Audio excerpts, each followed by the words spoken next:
शनिवार व्रत कथा। एक समय स्वर्गलोक में सबसे बड़ा कौन के प्रश्न पर 9 ग्रहों में वाद विवाद हो गया। विवाद इतना बढ़ा कि परस्पर भयंकर युद्ध की स्थिति बन गई।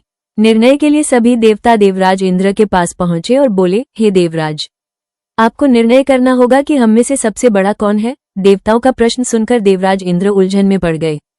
इंद्र बोले, मैं इस प्रश्न का उत्तर देने में असमर्थ हूँ। हम सभी पृथ्वीलोक में उज्जैनी नगरी में राजा विक्रमादित्य के पास चलते हैं। देवराज इंद्र सहित सभी ग्रह देवता उज्जैनी नगरी पहुंचे। महल में पहुंचकर जब देवताओं ने उनसे अपना प्रश्न पूछा तो राजा विक्रमादित्य भी कुछ देर के लिए परेशान हो उठे, क्योंकि सभी देवता अपनी अपनी शक्तियों के कारण महान थे। किसी को भी छोटा या बड़ा कह देने से उनके क्रोध के प्रकोप से भयंकर हानि पहुंच सकती थी। अचानक राजा विक्रमादित्य को एक उपाय सूझा और उन्होंने विभिन्न धातुओं स्वर्ण, रजत, चांदी, कांसा, ताम्र, तांबा, सीसा, रांगा, जस्ता, अभ्रक व लोहे के 9 आसन बनवाए। धातुओं के गुणों के अनुसार सभी आसनों को एक दूसरे के पीछे रखवाकर उन्होंने देवताओं को अपने अपने सिंहासन पर बैठने को कहा। देवताओं के बैठने के बाद राजा विक्रमादित्य ने कहा, आपका निर्णय तो स्वयं हो गया।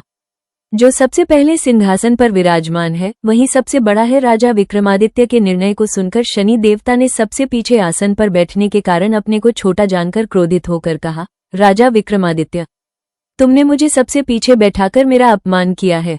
तुम मेरी शक्तियों से परिचित नहीं हो।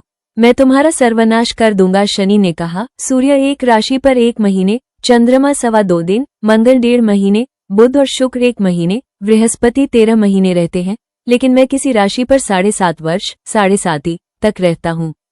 बड़े बड़े देवताओं को मैंने अपने प्रकोप से पीड़ित किया है। राम को 7.5 के कारण ही वन में जाकर रहना पड़ा और रावण को 7.5 के कारण ही युद्ध में मृत्यु का शिकार बनना पड़ा। राजा, अब तू भी मेरे प्रकोप से नहीं बच सकेगा। इसके बाद अन्य ग्रहों के देवता तो प्रसन्नता के साथ चले गए, परंतु शनिदेव बड़े क्रोध के साथ वहां से विदा हुए। राजा विक्रमादित्य पहले की तरह ही न्याय करते रहे। उनके राज्य में सभी स्त्री पुरुष बहुत आनंद से जीवन यापन कर रहे थे। कुछ दिन ऐसे ही बीत गए। उधर शनि देवता अपने अपमान को भूले नहीं थे। विक्रमादित्य से बदला लेने के लिए एक दिन शनिदेव ने घोड़े के व्यापारी का रूप धारण किया और बहुत से घोड़ों के साथ उज्जैनी नगरी पहुंचे। राजा विक्रमादित्य ने राज्य में किसी घोड़े के व्यापारी के आने का समाचार सुना तो अपने अश्वपाल को कुछ घोड़े खरीदने के लिए भेजा। घोड़े बहुत कीमती थे। अश्वपाल ने जब वापस लौटकर इस संबंध में बताया तो राजा विक्रमादित्य ने स्वयं आकर एक सुंदर व शक्तिशाली घोड़े को पसंद किया। घोड़े की चाल देखने के लिए राजा उस घोड़े पर सवार हुए तो वो घोड़ा बिजली की गति से दौड़ पड़ा। तेजी से दौड़ता घोड़ा राजा को दूर एक जंगल में ले गया और फिर राजा को वहां गिराकर जंगल में कहीं गायब हो गया। राजा अपने नगर को लौटने के लिए जंगल में भटकने लगा, लेकिन उन्हें लौटने का कोई रास्ता नहीं मिला। राजा को भूख प्यास लगाई। बहुत घूमने पर उसे एक चरवाहा मिला। राजा ने उससे पानी मांगा। पानी पीकर राजा ने उस चरवाहे को अपनी अंगूठी दे दी। फिर उससे रास्ता पूछकर वो जंगल से निकलकर पास के नगर में पहुंचा। राजा ने एक सेठ की दुकान पर बैठकर कुछ देर आराम किया। उस सेठ ने राजा से बातचीत की तो राजा ने उसे बताया कि मैं उज्जैनी नगरी से आया हूँ। राजा के कुछ देर दुकान पर बैठने से सेठ जी की बहुत बिक्री हुई। सेठ ने राजा को बहुत भाग्यवान समझा और खुश होकर उसे अपने घर भोजन के लिए ले गया। सेठ के घर में सोने का एक हार खूंटी पर लटका हुआ था। राजा को उस कमरे में छोड़कर सेठ कुछ देर के लिए बाहर गया। तभी एक आश्चर्यजनक घटना घटी। राजा के देखते देखते सोने के उस हार को खूंटी निगल गई। सेठ ने कमरे में लौटकर हार को गायब देखा तो चोरी का संदेह राजा पर ही किया, क्योंकि उस कमरे में राजा ही अकेला बैठा था। सेठ ने अपने नौकरों से कहा कि इस परदेसी को रस्सियों से बांधकर नगर के राजा के पास ले चलो। राजा ने विक्रमादित्य से हार के बारे में पूछा तो उसने बताया कि उसके देखते ही देखते खूंटी ने हार को निगल लिया था। इस पर राजा ने क्रोधित होकर चोरी करने के अपराध में विक्रमादित्य के हाथ पांव काटने का आदेश दे दिया। राजा विक्रमादित्य के हाथ पांव काटकर उसे नगर की सड़क पर छोड़ दिया गया। कुछ दिन बाद एक तेली उसे उठाकर अपने घर ले गया और उसे अपने कोल्हू पर बैठा दिया। राजा आवाज देकर बैलों को हाँकता रहता। इस तरह तेली का बैल चलता रहा और राजा को भोजन मिलता रहा। शनि के प्रकोप की 7.5 पूरी होने पर वर्षा ऋतु प्रारंभ हुई। राजा विक्रमादित्य एक रात मेघ मल्हार गा रहा था कि तभी नगर के राजा की लड़की राजकुमारी मोहिनी रथ पर सवार उस तेली के घर के पास से गुजरी। उसने मेघ मल्हार सुना तो उसे बहुत अच्छा लगा और दासी को भेजकर गाने वाले को बुला लाने को कहा। दासी ने लौटकर राजकुमारी को अपंग राजा के बारे में सब कुछ बता दिया। राजकुमारी उसके मेघ मल्हार से बहुत मोहित हुई। अतः उसने सब कुछ जानकर भी अपंग राजा से विवाह करने का निश्चय कर लिया। राजकुमारी ने अपने माता पिता से जब ये बात कही तो वे हैरान रह गए।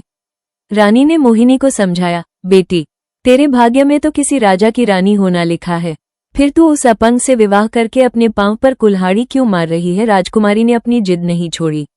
अपनी जिद पूरी कराने के लिए उसने भोजन करना छोड़ दिया और प्राण त्याग देने का निश्चय कर लिया। आखिर राजा रानी को विवश होकर अपंग विक्रमादित्य से राजकुमारी का विवाह करना पड़ा। विवाह के बाद राजा विक्रमादित्य और राजकुमारी तेली के घर में रहने लगे।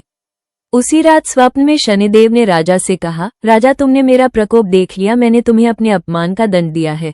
राजा ने शनिदेव से क्षमा करने को कहा और प्रार्थना की, हे शनिदेव, आपने जितना दुख मुझे दिया है अन्य किसी को न देना। शनिदेव ने कुछ सोचकर कहा, राजा, मैं तुम्हारी प्रार्थना स्वीकार करता हूँ।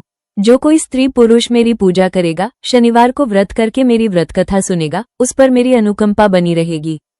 प्रातःकाल राजा विक्रमादित्य की नींद खुली तो अपने हाथ पांव देखकर राजा को बहुत खुशी हुई।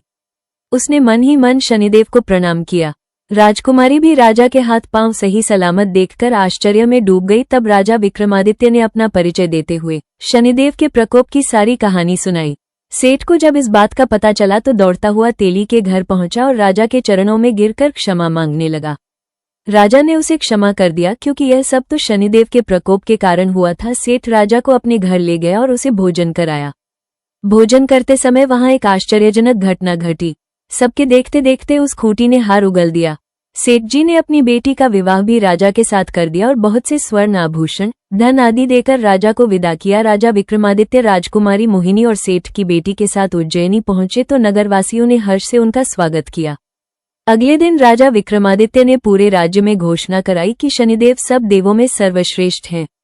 प्रत्येक स्त्री पुरुष शनिवार को उनका व्रत करे और व्रत कथा अवश्य सुने। राजा विक्रमादित्य की घोषणा से शनिदेव बहुत प्रसन्न हुए।